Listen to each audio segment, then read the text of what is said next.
way. In fact, move preacher out of the way. Take complete control of this moment and this time. The words of my mouth and the meditation of my heart be acceptable in your sight, O Lord, my strength and my Redeemer. And the people of God shall say, Amen.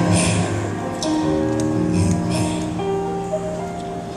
I was asked this past week by a friend of mine who works in management, would I have relieved General Stanley McChrystal of his post for the salacious remarks and insults that he made about President Obama and members of his cabinet. For those that are unaware, the general for several months gave Rolling Stone magazine unprecedented access to himself and his top-level staff. And this past week, mouths dropped in the military and in government. Mouths dropped wide open when they read the newly released Rolling Stone's article entitled Runaway General. But General McChrystal is quoted in the article saying that the president was not only unprepared for their first White House meeting, but that he was intimidated or scared by the generals. The article goes on to disrespect the vice president and many others in the administration. And for the sake of time, I'm not going to recall all of the salacious comments made by the general, but for me, at the heart of the matter is not just insubordination, though McChrystal was insubordinate, disobedient, and rebellious, but at the heart of the matter was a fundamental disregard for authority, which inevitably undermines the foundation of any institution, whether it be military, business, school, your job or mine, or even the church. At the heart of the matter is we cannot move forward in power operating in insubordination, disobedience, rebellion, disrespect, or disregard for authority. For insubordination, disobedience, and rebellion destroys the credibility of the organization. Point in case, our text this morning is in fact a case study on how not to be insubordinate, disobedient, rebellious, or a runaway general.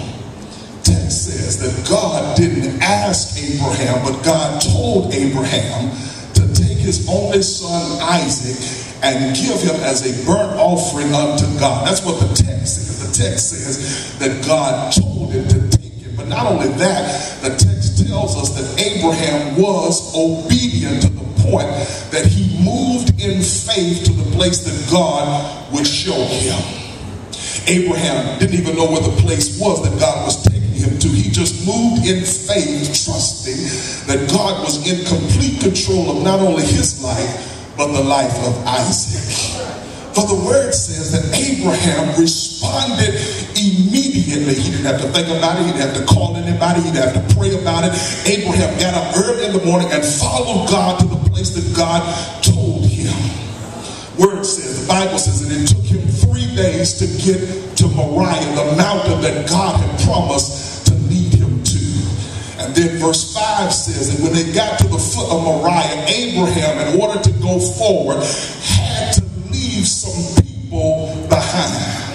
That's what the text says. The text says that Abraham told the 2 young men with him, traveling with him, Abraham told them to wait down here while we go up there.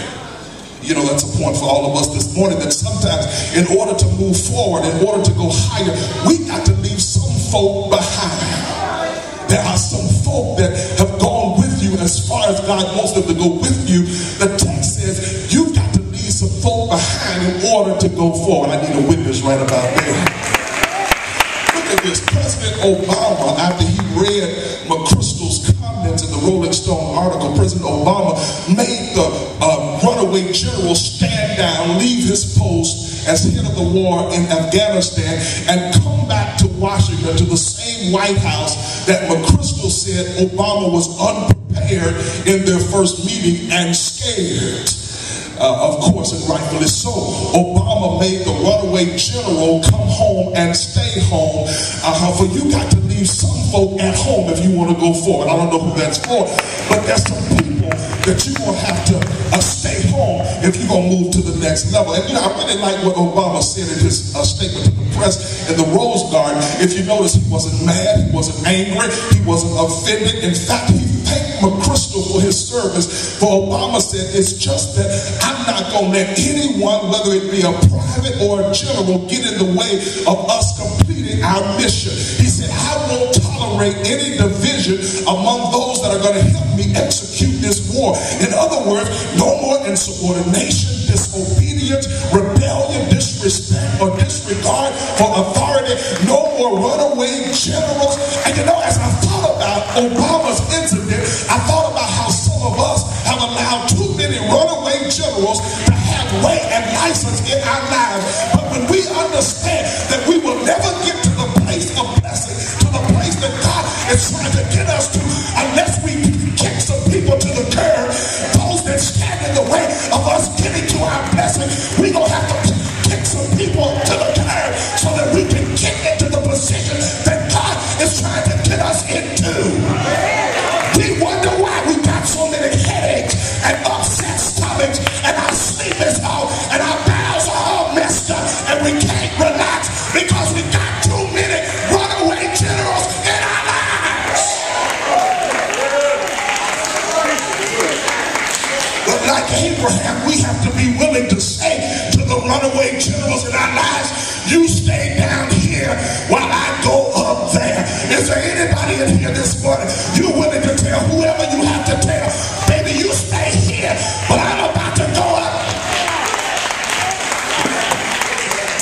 And it's not that you're mad, it's not that you're offended, it's just in order for you to have the kind of experience that you need to have on Moriah, this is as far as this relationship can go. And so Abraham, the text says, Abraham left those two young men behind. And in leaving them behind, Abraham was saying, well, I may have to put up with you down here. And I may have to put up with you on the job. Y'all don't hear me this morning. I may have to put up with you at school and in the meeting and even at home. But when I go up there to meet God, guess what? You can't come. And in fact, why don't you go ahead and see HR? I'm accepting your resignation right here and right now. I'm not taking you with me. You're not invited. You're fired. I'm going by myself. Abraham told them, you can't come. Why? Because I don't want anything or anyone to get in the way of my worship. Oh, I need somebody to hear that. I don't want any man, any woman, boy, or girl. I don't want any white folk or black folk to get in the way of me worshiping the God who's brought me a mighty long ways. Amen. They're headed to worship. That's what the text says. Abraham and Isaac were going for worship. And as they journeyed up Moriah, they're walking to worship. And now as they walked to worship, Isaac asked his father a question. He asked Abraham, he said, Dad, I see the fire. I see the wood. I see the knife. But Isaac asked, where is the ram? Where is the sacrifice? Now Isaac was old enough to know that something was missing. Yeah. In fact, the most important ingredient in worship was missing the sacrifice.